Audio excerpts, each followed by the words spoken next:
São Paulo tinha um nome bastante grande, Vila de São Paulo de Piratininga. Esse Piratininga era um sobrenome indígena, na verdade era o nome de toda essa colina de São Paulo de Piratininga. Era uma vila muito pequena, uma vila bastante modesta, no que a gente chama hoje de Triângulo Histórico. A região que hoje compreende a Liberdade, era chamada de Sul da Sé, era a periferia, a parte dos fundos dessa cidade. Anteriormente à instalação da vila, essa região era a aldeia do cacique Caiubi. E houve uma aliança entre esses caciques e a colônia portuguesa. Os indígenas eram escravizados. São Paulo era um espaço famoso por escravização de indígenas, uma vez que São Paulo teve fortemente o Instituto das Bandeiras, os tais bandeirantes. Então, a escravização indígena foi bastante marcante em São Paulo e ela durou muito depois do período proibitivo, 1750 e poucos, com as reformas pombalinas. Então, São Paulo foi uma cidade, do ponto de vista dessas populações indígenas, em que houve um genocídio, em que houve uma escravização e que também foi berço de uma miscigenação e de uma assimilação dessas culturas.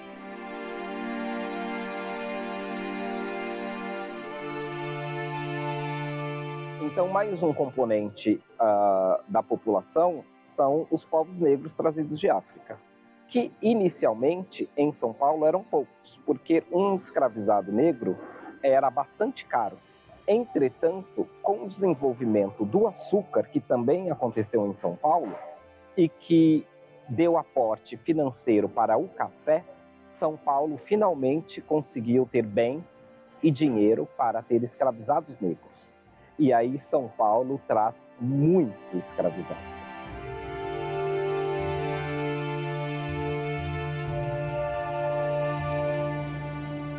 Havia uma grande parcela da população, tanto negra quanto indígena, que era alforriada e fazia pequenos trabalhos, pequenos comércios, e que também se alojavam aí na Liberdade por essa região ter espaços mais baratos para se morar. Então havia uma grande diversidade de população na Liberdade, tanto escravizada, quanto livre, quanto migrante. É essa colcha de retalhos da diversidade que começa a formar esse caldo chamado Bairro da Liberdade.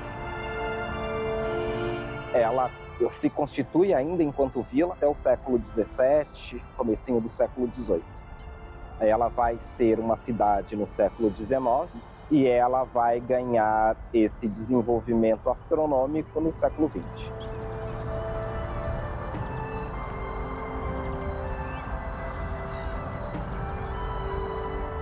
Então, começando da chegada dos japoneses, que eles chegaram então em 1908, inicialmente todos foram trabalhar no interior do estado de São Paulo, geralmente contratados para fazendas de café. No geral, quando acaba o contrato, eles passam a vir para São Paulo, mas passam a estabelecer na rua Conde de Sarzedas, que é aqui perto da Catedral da Sé, mas ali era a zona central, né, onde aconteciam grandes comércios de São Paulo.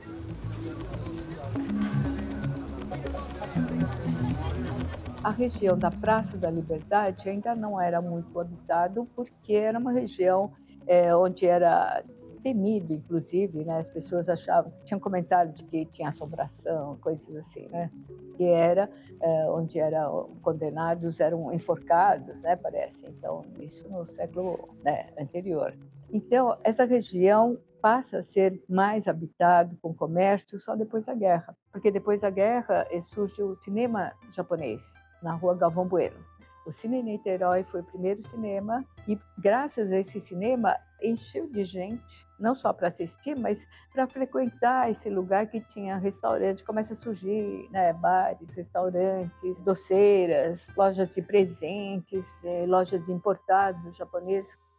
A Rua Galvão Bueno se torna quase, então, sinônimo de bairro japonês.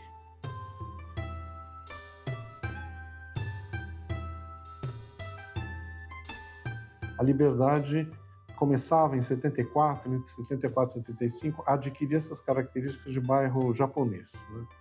Por uma decisão da EMURB, e da Prefeitura de São Paulo de dar ao bairro uma característica fisionômica oriental que ele não tinha até então de maneira tão acentuada.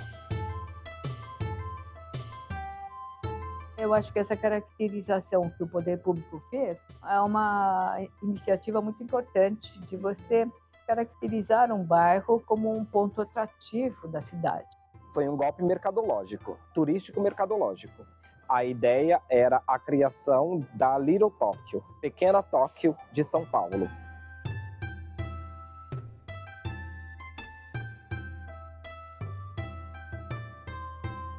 O que a gente teve foi um bairro nipo-brasileiro que foi tornado japonês, digamos assim, né? Então gerou um acento no bairro que ele não tinha. E, claro, isso contou com o apoio também de muitas pessoas da própria comunidade nipo-brasileira que queriam essa visibilidade que, de alguma maneira, culminava um processo de reinserção na sociedade desde o trauma da Segunda Guerra Mundial. Para mim, não há uma disputa de memória, mas se colocou um símbolo hegemônico de uma memória estereotipada para esse território.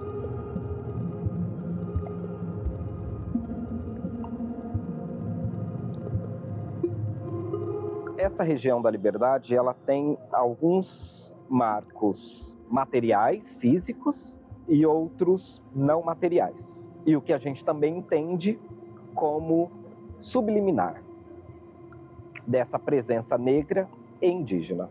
O principal deles é, sem dúvida, a Capela dos Aflitos. São 247 anos, talvez um dos equipamentos mais antigos da cidade de São Paulo. O projeto do Movimento dos Aflitos, o nosso sonho, e eu, enquanto fui UNANCA, era promover esse espaço, difundir, acolher os grupos que fazem as visitas, né, que vão até a capela.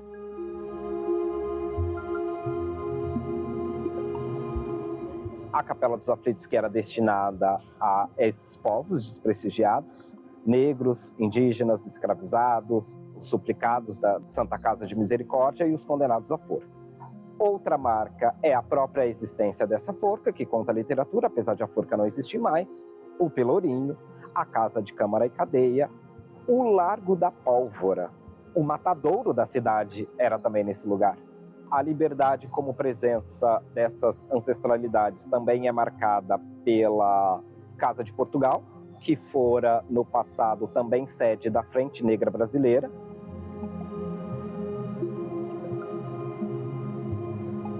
E também o samba Lava-Pés, de Madrinha Eunice, que recebeu uma estátua em 2022, colocada na Praça da Liberdade, com um olhar bastante audacioso, encarando tudo aquilo no meio de uma feira.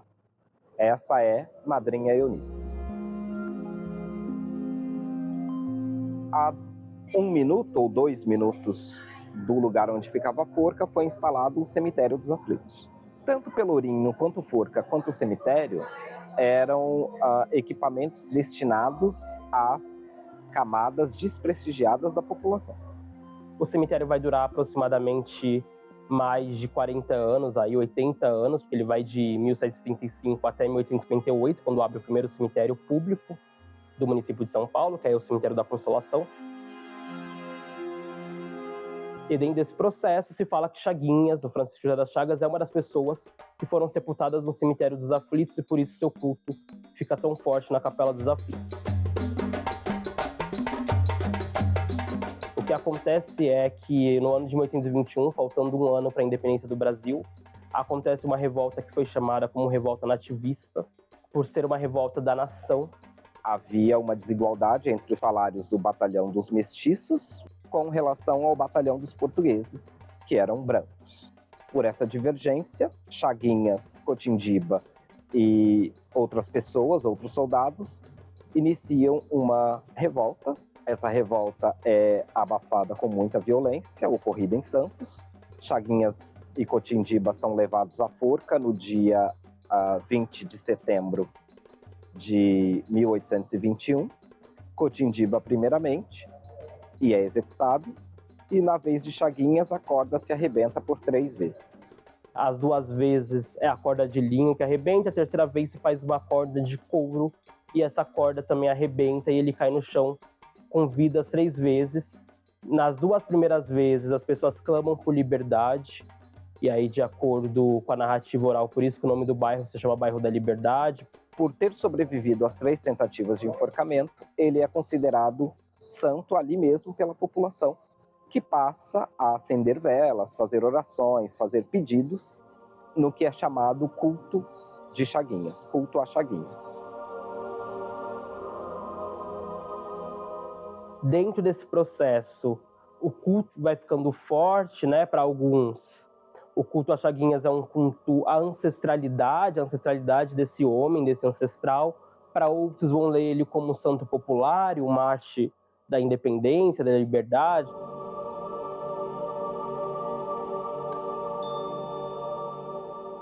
Eu tenho uma ligação muito forte com Chaguinha, assim, por eu frequentar o bairro da Liberdade, né? Algo já me chamava a atenção aqui para a capela.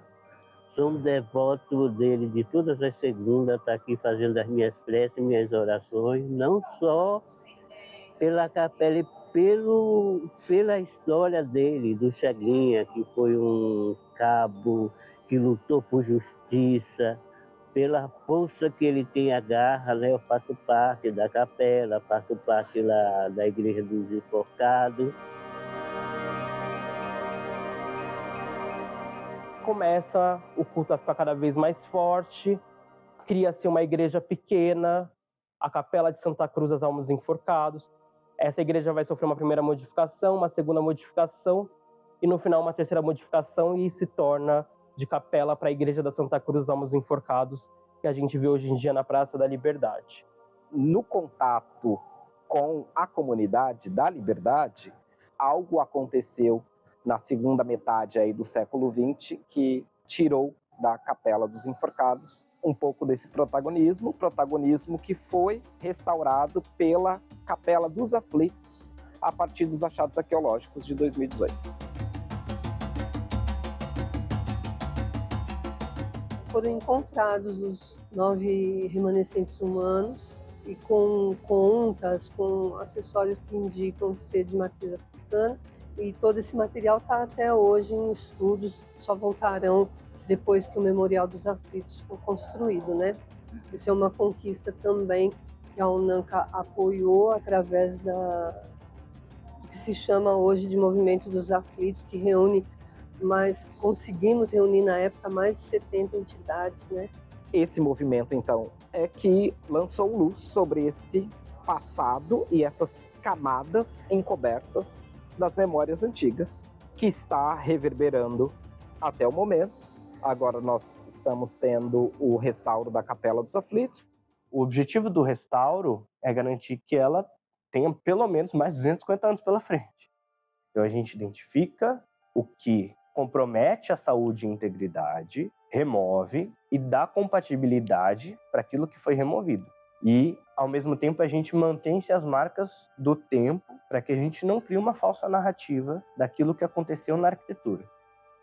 Para ser patrimônio, precisa de uma memória coletiva, ele precisa de algo que seja o ligante dessa argamassa. E o ligante dessa argamassa são as pessoas, é a comunidade.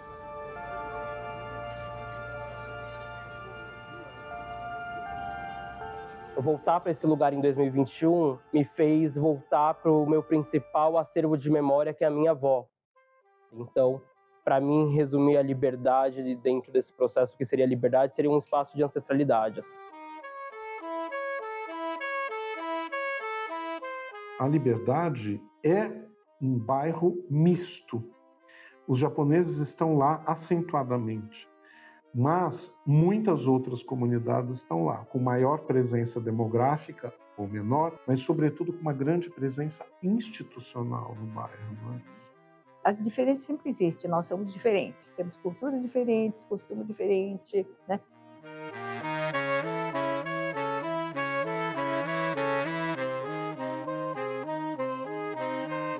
A gente precisa despertar esse conhecimento, levar esse conhecimento, despertar essas coisas dentro das pessoas. Para que esse pedaço da cidade, por si só, seja educativo. Para que o patrimônio, por si só, seja educativo a partir do momento em que as pessoas estiverem andando sobre ele.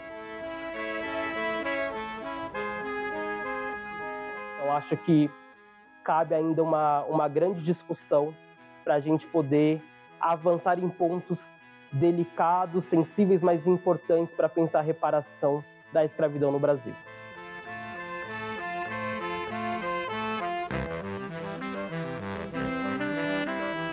Eu acho que deveria todos se unirem e se juntarem, né? Porque somos todos os povos e todas as nações. E que essa liberdade se tornasse um bairro liberdade. Cada um pudesse ser liberdade.